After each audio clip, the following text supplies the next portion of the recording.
옛날 옛적 남해 바닷가의 작은 마을에 춘복이라는 청년이 살고 있었답니다. 25살의 춘복이는 키가 훤칠하고 어깨가 넓어 보기에는 든든해 보였지만 가난하기로는 마을에서 둘째가라면 서러울 정도였지요. 그래도 마음만큼은 금보다도 귀했습니다. 춘복이는 홀어머니를 모시고 살았는데 어머니께서는 3년째 오랜 병치레로 자리에서 일어나지도 못하는 상태였습니다. 기침이 심해져서 밤새 잠을 이루지 못하시고 점점 야위어 가시는 모습을 보면 춘복이의 마음은 찢어지듯 아팠답니다. 춘복아, 미안하다. 이 애미 때문에 내가 고생만 하는구나. 어머니는 기침을 하시며 말씀하셨지만 춘복이는 언제나 환한 미소로 대답했습니다. 어머니, 그런 말씀 마세요. 제가 건강하니까 얼마든지 돌볼 수 있어요. 춘복이는 새벽이 오기 전에 일어나 산에 나무하러 가고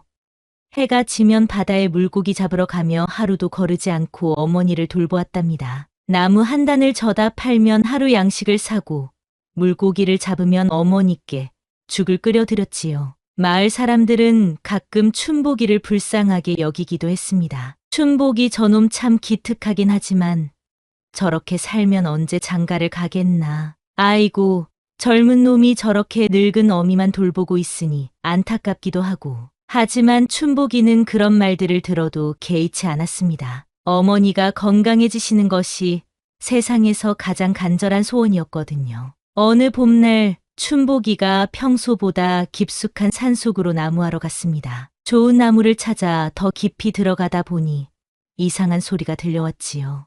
끼, 끼. 처음에는 새 소리인 줄 알았는데 자세히 들어보니 무언가 고통스러워하는 소리였습니다. 소리가 나는 쪽으로 가보니 커다란 바위 틈에 비단처럼 아름답게 빛나는 뱀 한 마리가 사냥꾼이 놓은 덫에 걸려 피를 흘리고 있었지요. 뱀의 몸은 황금빛과 은빛이 어우러져 마치 비단을 짜놓은 것 같았고 머리에는 작은 뿔 같은 것이 돋아 있어 범상치 않아 보였습니다. 하지만 지금은 덫에 걸린 채 몸부림치며 애처롭게 울고 있었답니다. 어머, 이게 무슨 뱀이야?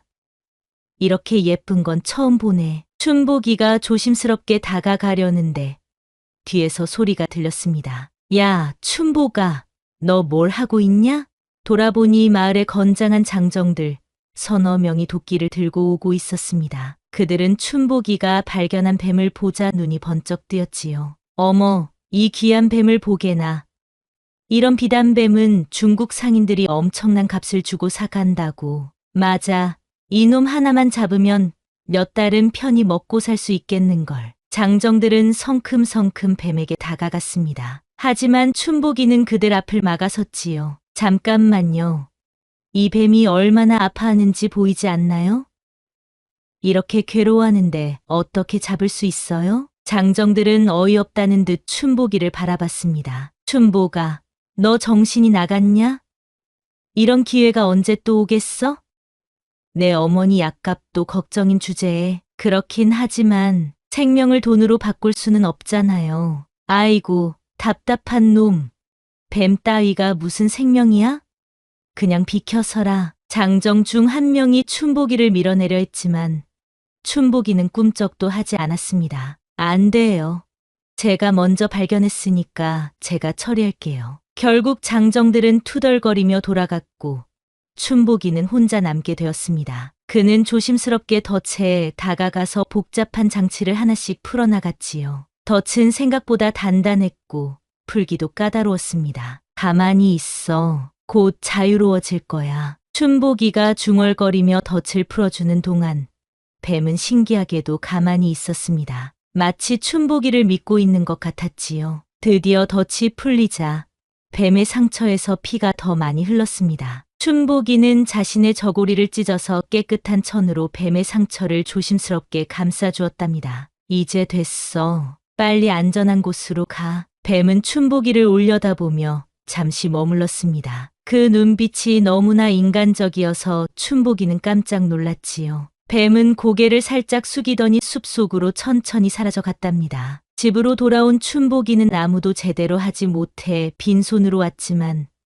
마음은 이상하게 뿌듯했습니다. 하지만 그날 밤 어머니의 기침이 더욱 심해졌지요. 어머니, 괜찮으세요? 기침이 멈추지 않는구나. 숨쉬기가 너무 힘들어. 춘복이는 밤새 어머니를 돌보며 걱정에 잠을 이루지 못했습니다. 그런데 잠깐 깜빡 잠이 들었을 때 신기한 꿈을 꾸기 시작했지요. 푸른 바닷속에서 누군가 자신의 이름을 부르는 소리가 들렸습니다. 춘복아, 춘복아. 꿈속에서 춘복이는 바다 위를 걷고 있었는데 물 위에 떠 있는 아름다운 비단뱀의 모습이 보였습니다. 뱀은 입을 열어 말하는 것 같았지만 무슨 말인지는 들리지 않았지요. 다음 날부터 이런 꿈이 매일 밤 계속되었습니다. 점점 더 선명해지고 점점 더 생생해졌지요. 뱀이 하는 말도 조금씩 들리기 시작했습니다. 고마워, 고마워. 며칠이 지나자 어머니의 병세가 더욱 위중해졌습니다. 이제는 물조차 제대로 넘기지 못하시고 하루 종일 잠만 주무셨지요. 춘복이는 마을의 약방을 찾아가 보았지만 약방 주인은 고개를 저었습니다. 춘복아, 내 어머니 병은 이미 깊이 들어가 버렸다. 보통 약으로는 어쩔 수 없어. 그럼 어떻게 해야 하나요? 뭔가 방법이 있을 거 아니에요? 신령한 약이라도 구하지 않는 이상. 미안하다, 춘복아. 절망에 빠진 춘복이는 매일 밤 바닷가에 나가 물고기를 잡으며 하늘에 기도했습니다. 하늘이시여, 제발 어머니만은 살려주세요. 제 목숨을 드릴 테니 어머니를 구해주세요. 그러던 어느 날 밤, 춘복이가 바닷가에서 그물을 던지고 있는데 갑자기 물고기 한 마리가 물 위로 고개를 내밀며 말을 걸어왔습니다. 춘복 도령, 놀라지 마시오. 춘복이는 깜짝 놀라 뒤로 넘어질 뻔했습니다. 아니 물고기가 말을 해? 우리 주인께서 그대를 초대하신다네. 물고기는 침착하게 말했습니다. 그대가 구해준 분의 아버지가 그대를 보고 싶어 하신다오. 내가 구해준 분이라니 혹시 그 뱀을 말하는 건가? 그렇소. 따라오시오. 춘복이는 여전히 믿기지 않았지만 이상하게도 두렵지 않았습니다. 오히려 마음 한구석에서 희망이 피어오르는 것 같았지요. 물고기를 따라 해안으로 나가니 그곳에는 며칠 전에 구해준 그 비단뱀이 달빛 아래 기다리고 있었습니다. 뱀은 춘복이보다 훨씬 커져 있었고 온몸에서 은은한 빛이 났습니다. 상처는 완전히 나은 것 같았지요. 춘복 도령, 저를 기억하시나요? 뱀이 또렷한 사람 목소리로 말하자 춘복이는 더욱 놀랐습니다. 너는 정말 뱀이 맞니? 제 정체는 나중에 알려드리겠습니다. 지금은 제 등에 올라타 주세요. 춘복이는 잠시 망설였습니다. 하지만 어머니 생각이 나자 용기를 내어 뱀의 등에 올라탔지요. 뱀의 등은 따뜻했고 비단처럼 부드러웠답니다. 무서워하지 마세요. 제가 지켜드릴게요. 뱀은 춘복이를 태우고 바닷속으로 천천히 들어가기 시작했습니다. 춘복이는 물속에서 숨이 막힐까봐 걱정했지만 신기하게도 물속에서도 숨을 쉴 수 있었지요. 점점 깊이 내려갈수록 주변이 환해졌습니다. 바닷속 여기저기에서 진주 같은 빛들이 반짝이고 형형색색의 물고기들이 춘복이 주변을 맴돌며 인사를 했답니다. 저건 뭐야?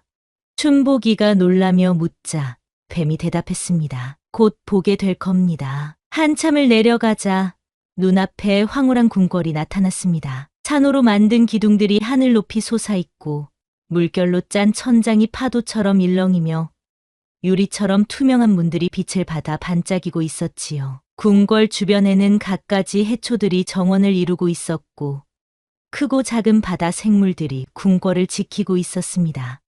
와, 이게 정말 바닷속이야? 우리 용궁에 오신 것을 환영합니다. 뱀이 정중하게 말하며 궁궐 안으로 안내했습니다. 궁궐 안으로 들어가니 더욱 장관이었습니다. 높은 천장에는 수백 개의 야광주가 매달려 있어 낮처럼 밝았고 바닥은 매끄러운 대리석으로 되어 있었지요. 복도 양쪽에는 갖가지 보물들이 진열되어 있었습니다. 춘복 도령을 모셔왔습니다. 비단뱀이 커다란 옥좌 앞에서 말하자 위험 있는 목소리가 들려왔습니다. 수고했구나, 셋째야. 옥좌에서 일어선 것은 용의 모습을 한 거대한 존재였습니다. 몸은 길고 웅장했으며 머리에는 커다란 뿔이 있었고 온몸이 황금빛으로 빛나고 있었지요. 하지만 눈빛은 자상하고 따뜻했습니다. 그대가 바로 내 아들의 생명의 은인이로구나. 용왕이 춘복이에게 말했습니다. 이 아이가 사실은 내 막내 아들이었소.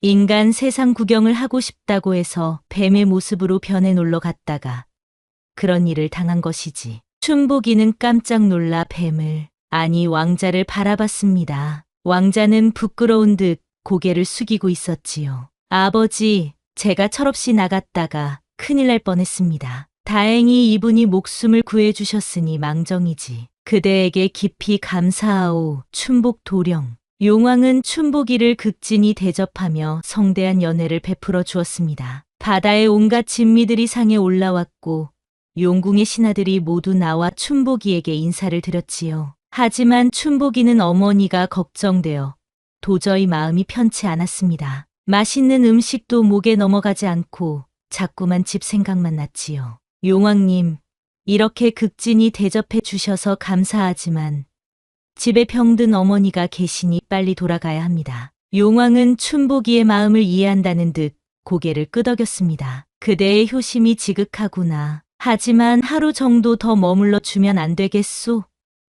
그대에게 꼭 보여드리고 싶은 것이 있소. 춘복이는 하는 수 없이 하룻밤 더 머물기로 했습니다. 용궁에서 준비해 준 방은 진주로 꾸며져 있었고 침대는 부드러운 바다 솜으로 만들어져 있었지요. 하지만 춘복이는 잠이 오지 않았습니다. 어머니가 혹시 더 아프시지는 않을까, 자신을 찾고 계시지는 않을까 하는 걱정에 뒤척였지요. 한밤중이 되어서야 춘복이는 방에서 나와 궁 밖을 서성이기 시작했습니다. 용궁은 밤에도 아름다웠지만 춘복이의 마음은 무거웠답니다. 그러다가 춘복이는 궁궐 뒤편에 있는 지하로 향하는 계단을 발견했습니다. 호기심에 이끌려 내려가 보니 그곳에는 감옥 같은 곳이 있었지요. 쇠창살 안에는 사람들이 갇혀 있었습니다.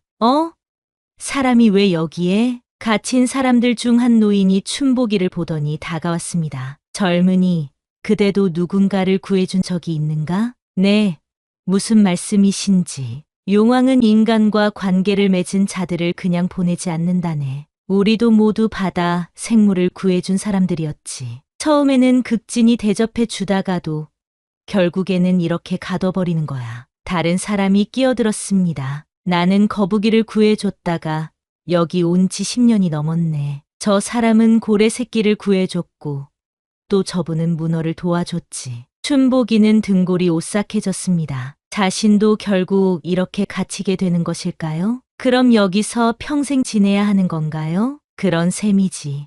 용왕은 인간 세상의 일을 알게 된 자들을 위험하게 여기거든. 혹시라도 용궁의 비밀을 누설할까 봐서 말이야. 춘복이가 두려움에 떨고 있을 때 뒤에서 익숙한 목소리가 들려왔습니다. 춘복 도령, 여기서 뭘 하고 계신가요? 돌아보니 왕자인 비단뱀이 서 있었습니다. 이곳은 왜 왔나요? 저기 사람들이. 왕자는 한숨을 쉬었습니다. 아, 이곳을 보셨군요. 걱정 마십시오. 당신은 다를 것입니다. 무슨 뜻인가요? 제 생명을 살렸으니까요. 아버지도 함부로 하지는 못하실 겁니다. 하지만 왕자는 말을 잇지 못했습니다. 그의 표정에서 춘복이는 불안함을 읽을 수 있었지요. 다음 날 아침, 용왕이 춘복이를 불렀습니다. 손에는 달빛처럼 은은하게 빛나는 진주 하나를 들고 있었지요. 춘복 도령, 밤에 잠은 잘 잤소? 네, 잘 잤습니다. 춘복이는 거짓말을 했습니다. 이 진주를 보시오. 용왕이 손바닥 위에 진주를 보여주었습니다. 진주는 손바닥만 한 크기였는데 그 안에서 신비로운 빛이 일렁이고 있었지요. 이것은 1000년 동안 바다 깊은 곳에서 자란 영험한 진주요. 어떤 병든 자라도 살릴 수 있는 신령한 보물이지. 그대 어머니를 위해 이것을 드리겠소. 춘복이의 눈이 번쩍 뜨였습니다. 정말로 어머니를 살릴 수 있다니. 하지만 용왕의 다음 말에 마음이 무거워졌지요. 다만 모든 것에는 값이 있는 법이오. 그대는 3가지 중 하나를 포기해야 하오. 3가지요? 첫째, 인간 세상에서의 모든 기억을 잃는 것. 둘째, 다시는 이곳에 올 기회를 영원히 포기하는 것. 셋째, 용궁에서 받은 모든 복을 내려놓고 원래대로 돌아가는 것. 춘복이는 잠시 고민했습니다. 기억을 잃으면 어머니조차 알아보지 못할 테고 용궁에 다시 올 기회를 포기하면 이 아름다운 곳을 영영 볼 수 없겠지요. 하지만 춘복이의 답은 확고했습니다. 저는 기억을 잃고 싶지 않습니다. 어머니를 기억하지 못한다면 무슨 소용이겠어요? 그리고 용궁의 복도 필요 없습니다. 진주만 주신다면 그것으로 충분합니다. 용궁의 신하들 사이에서 웅성거림이 일어났습니다. 규율을 어겼다. 보상이 지나치다. 전례가 없는 일이다. 하지만 용왕은 조용히 고개를 끄덕였습니다. 그대의 마음 자체가 이미 가장 귀한 복이요. 어머니를 향한 그 마음, 생명을 구한 그 마음이 어찌 값으로 매길 수 있겠소? 이 진주를 가져가시오. 용왕이 진주를 춘복이에게 건네주자 진주는 춘복이의 손에서 더욱 밝게 빛났습니다. 하지만 한 가지 약속해 주시오. 이곳에서 본 일들은 아무에게도 말하지 마시오. 그것이 그대와 우리 모두를 위한 일이오. 네, 약속드리겠습니다. 왕자인 비단뱀이 춘복이를 데려다 주기 위해 나타났습니다. 춘복이는 용왕과 용궁의 신하들에게 깊이 인사를 드리고 왕자의 등에 올라탔지요. 바닷속을 헤엄치며 왕자가 말했습니다. 춘복 도령, 세상은 늘 무언가의 값을 묻습니다. 하지만 당신이 택한 것이 옳았다고 생각해요. 고마워. 너를 구해준 것이 이렇게 큰 복이 될 줄은 몰랐어. 아니에요. 제가 더 고마워요. 당신 덕분에 목숨을 건졌을 뿐만 아니라 진정한 마음이 무엇인지도 배웠거든요. 바닷가에 도착한 춘복이는 왕자에게 마지막 인사를 했습니다. 언젠가 또 만날 수 있을까? 바다는 모든 것을 기억합니다. 언젠가는 다시 만날 수 있을 거예요. 춘복이는 진주를 품에 꼭 안고 집으로 달려갔습니다. 어머니는 더욱 약해져서 거의 의식을 잃은 상태였지요. 어머니, 어머니. 춘복이는 진주를 물에 우려내어 어머니께 조심스럽게 드렸습니다. 신기하게도 진주물을 드신 어머니의 얼굴에 서서히 생기가 돌기 시작했지요. 춘복아, 내가 어디 있었니? 어머니가 며칠 만에 처음으로 또렷하게 말씀하셨습니다. 어머니, 정말 나으신 거예요? 그날부터 어머니의 병은 씻은 듯이 나았습니다. 기침도 멈추고 식욕도 돌아왔으며 얼굴에도 혈색이 돌기 시작했지요. 하지만 마을 사람들의 반응은 예상과 달랐습니다. 처음에는 신기해하며 춘복이를 축하해 주었지만 점차 의심의 눈초리를 보내기 시작했답니다. 춘복이가 어떻게 그 중한 병을 고쳤을까? 분명히 뭔가 이상한 일이 있었을 거야. 요즘 춘복이 보면 뭔가 달라진 것 같지 않아? 소문은 점점 커져갔습니다. 어떤 사람들은 춘복이가 바다 귀신과 거래를 했다고 했고 또 어떤 사람들은 산신령을 만났다고 했지요. 심지어는 춘복이가 마법을 부린다는 소문까지 돌았답니다. 바다 귀신한테 홀린 자가 분명해. 그러게 정상적인 방법으로는 절대 그럴 수 없어. 우리 아이들이 춘복이 근처에 가지 못하게 해야겠어. 춘복이는 마을 사람들이 자신을 피하는 것을 느꼈지만 개의치 않았습니다. 어머니가 건강해지신 것만으로도 충분했거든요. 춘복아, 사람들이 너를 이상하게 본다. 괜찮겠니? 어머니가 걱정스럽게 물으셨지만 춘복이는 환하게 웃었습니다. 어머니, 괜찮아요. 저는 아무 잘못한 일이 없어요. 시간이 지나면 사람들도 알게 될 거예요. 하지만 마을 사람들의 시선은 날이 갈수록 차가워졌습니다. 춘복이가 나무를 팔러 가면 사람들은 값을 깎으려 했고 물고기를 잡아와도 선뜻 사려 하지 않았지요. 그래도 춘복이는 꿋꿋하게 견뎠습니다. 다시 바닷가에서 해초를 줍고 물고기를 잡으며 조용히 살아갔지요. 신기한 것은 물고기들이 춘복이에게 더 잘 잡혔다는 것이었습니다. 마치 자발적으로 그물에 들어오는 것 같았어요. 어느 날 춘복이가 바닷가에서 그물을 손질하고 있는데 작은 물고기 한 마리가 다가왔습니다. 춘복 형님, 안녕하세요. 춘복이는 깜짝 놀랐지만 이제는 물고기가 말하는 것이 그리 이상하지 않았습니다. 너는 누구니? 저는 용궁에서 온 전령이에요. 왕자님이 안부를 물어보라고 하셨어요. 왕자가? 왕자는 잘 지내고 있니? 네, 잘 지내고 계세요. 그런데 요즘 인간 세상에 소문이 많이 난다면서 걱정하고 계셔요. 춘복이는 쓴웃음을 지었습니다. 괜찮다고 전해줘. 나는 아무렇지도 않아. 왕자님이 이것을 전해달라고 하셨어요. 물고기가 작은 조개 껍데기 하나를 가져왔습니다. 조개 껍데기는 손바닥만 했는데 은은하게 빛이 났지요. 이게 뭐야? 바다의 축복이래요. 언제든 바다로 오시면 안전하게 지켜드린다는 뜻이에요. 춘복이는 조개 껍데기를 받아 품에 넣었습니다. 그러자 마음이 한결 따뜻해졌지요. 그 후로도 가끔씩 바다 생물들이 춘복이를 찾아왔습니다. 어떤 때는 개가 와서 인사를 했고 어떤 때는 바다새가 와서 노래를 들려주었지요. 춘복이는 그들과 이야기를 나누며 외로움을 달랬답니다. 계절이 바뀌어 여름이 되었을 때 마을에 큰 가뭄이 들었습니다. 비가 석 달째 오지 않아 논밭이 모두 말라가고 우물도 바닥을 드러냈지요. 사람들은 물을 구하러 먼 산까지 가야 했습니다. 하지만 이상하게도 춘복이네 집 앞에 작은 샘만은 마르지 않았습니다. 맑고 시원한 물이 계속 솟아났지요. 처음에는 마을 사람들도 고마워했습니다. 춘복아, 물 좀 나눠줄 수 있겠니? 물론이죠. 얼마든지 가져가세요. 춘복이는 기꺼이 물을 나눠주었습니다. 하지만 며칠 지나지 않아 사람들은 또다시 의심하기 시작했지요. 이상하지 않아? 왜 하필 춘복이네 샘만 마르지 않을까? 분명히 무슨 마법을 부린 거야. 그 물 마셔도 괜찮을까?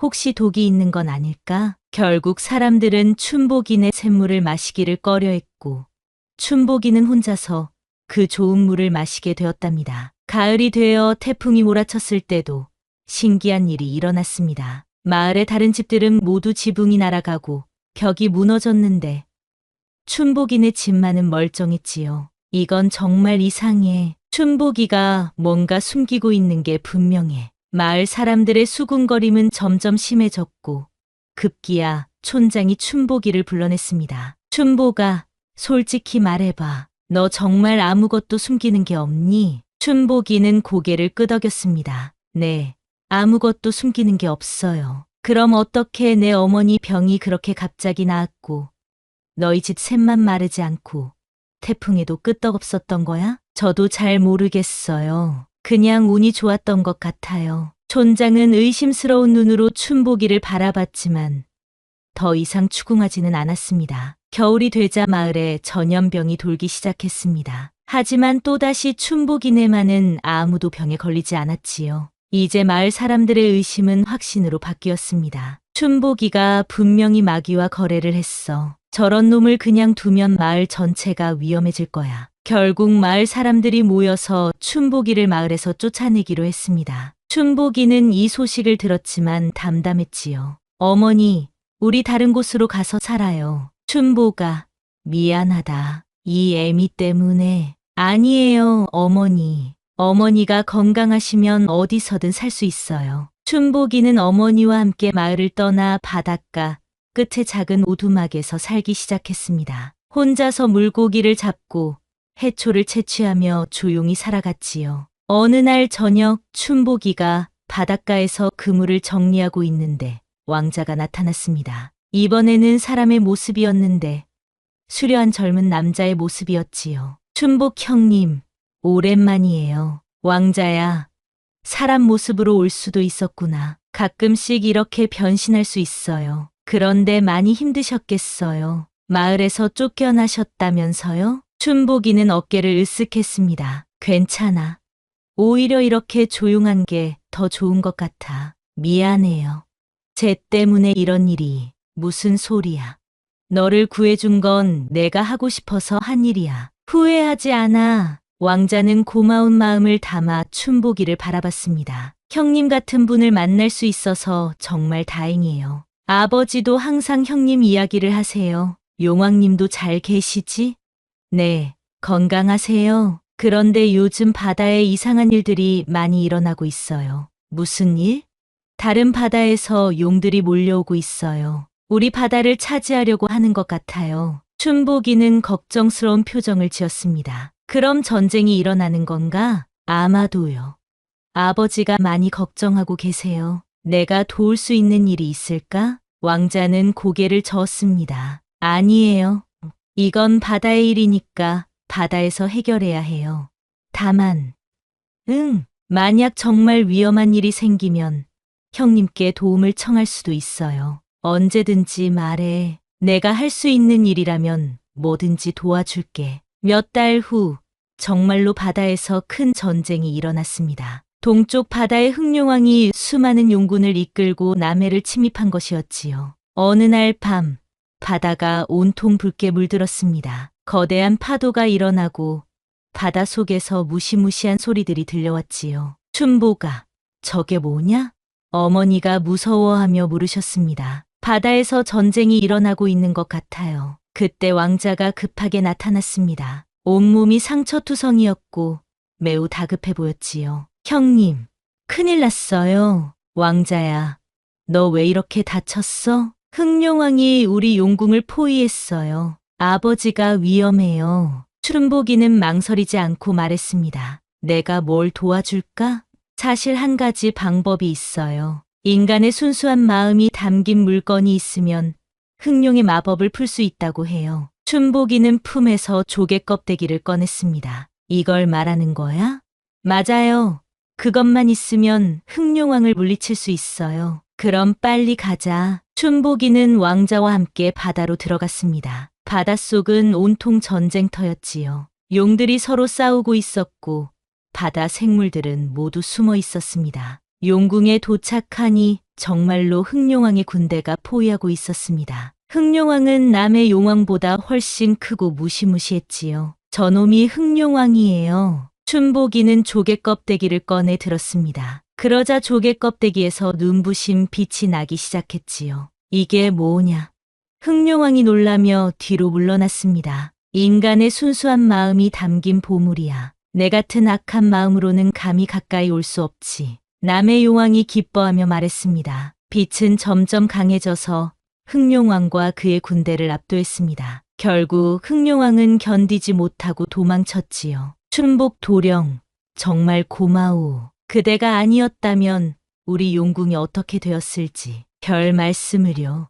당연한 일을 했을 뿐이에요. 전쟁이 끝난 후 춘보기는 다시 평범한 일상으로 돌아갔습니다. 바닷가에서 물고기를 잡고 어머니와 함께 조용히 살아갔지요. 어느 날 춘보기가 바닷가를 걷다가 모래 위에서 또 다른 빛나는 조개 껍데기를 발견했습니다. 이번 것은 앞의 것보다 더 크고 아름다웠지요. 또 선물이구나. 춘보기는 조개 껍데기를 주워 집으로 돌아갔습니다. 어머니가 조용히 말씀하셨지요. 춘보가, 그 뱀, 지금도 너를 보고 있을 거다. 넌 그 아이의 목숨뿐만 아니라 온 바다를 구한 거야. 춘보기는 바다를 바라보며 속삭였습니다. 다시 그때로 돌아간다 해도 난 또 너를 구했을 거야. 바다는 그의 말을 들었는지 작은 파도로 대답하는 것 같았답니다. 그리고 그날 밤에도 춘보기의 꿈속에는 고마워하는 왕자의 모습이 나타났지요. 세월이 흘러 춘보기도 나이가 들었습니다. 어머니는 오래오래 건강하게 사시다가 편안히 돌아가셨고 춘보기는 혼자가 되었지요. 하지만 춘보기는 외롭지 않았습니다. 바다의 친구들이 항상 함께했거든요. 왕자도 가끔씩 찾아와 안부를 물었고 바다 생물들도 춘보기를 할아버지처럼 따랐답니다. 어느 날 나이든 춘보기가 바닷가에 앉아 있는데 젊은 어부 하나가 다가왔습니다. 할아버지, 혹시 물고기가 잘 잡히는 비결이 있나요? 저는 아무리 해도 잘 안 잡혀서요. 춘보기는 빙그레 웃으며 말했습니다. 바다를 사랑하고 바다 생물들을 아끼면 돼. 그들도 내 마음을 알 거야. 그게 전부인가요?